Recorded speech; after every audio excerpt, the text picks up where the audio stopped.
쇼펜하우어, 우리 의지가 곧 우리이다. 아르투르 쇼펜하우어의 대표작으로 1819년에 출간된 의지와 표상으로서의 세계의 책은 1844년 재판이자 최종판이 출간되었을 때 무려 1100쪽에 이르는 방대한 책이었다. 그는 이 책에서 세계란 결코 합리적으로 되어 있지 않기 때문에 삶은 맹목적인 의지에 따라 움직일 뿐이며 인생살이는 결국 고통일 뿐이라고 결론을 내렸다. 그러나 쇼펜하우어에게 대중적 명성을 안겨준 책은 두 번째이자 마지막 책으로 1851년에 출간된 소품과 보유집에 실린 수필과 성찰의 일부인 아포리즘들이다.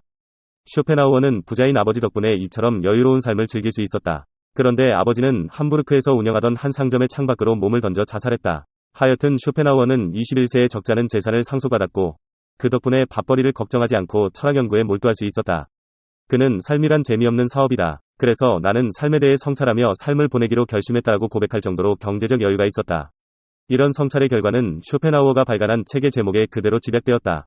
쇼펜하우어의 생각에 세계는 양면성을 갖는다. 물질 세계는 그 세계를 이해하려는 정신 세계의 산물이다. 따라서 외적 세계는 그 존재를 관찰하는 주체에 따라 달라진다. 그러나 각 주체의 의지는 독립적이다.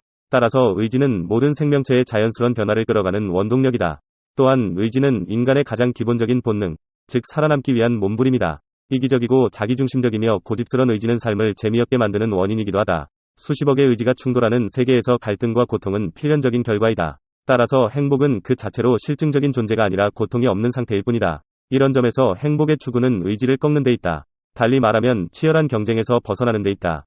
쇼펜하우어는 즐거움과 자존심이 세 가지 것에서 비롯된다고 주장했다. 첫째는 소유물, 즉 우리가 가진 것이고, 둘째는 명성이나 평판, 즉 다른 사람이 우리에게 갖는 생각이며, 셋째는 인격, 즉 사람의 됨됨이이다. 처음 두 가지는 우리가 완전히 통제할 수 없는 것이기 때문에 변덕스럽고 믿을 수 없는 것이다. 소유물은 언제라도 깨지거나 도난당할 수 있고, 명성은 아무런 잘못을 범하지 않아도 물거품이 되어버릴 수 있다.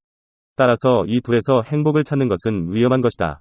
그러나 인격은 나만의 것이다. 우리는 의지대로 움직인다. 그런데 모두의 의지가 제각각이다. 따라서 행복의 비결은 의지가 우리에게 요구하는 것에 저항하지 않는 길이다. 달리 말하면 현재의 나를 거부하지 않으면서 우리 자신과 조화를 이루는 삶이 행복의 지름길이다.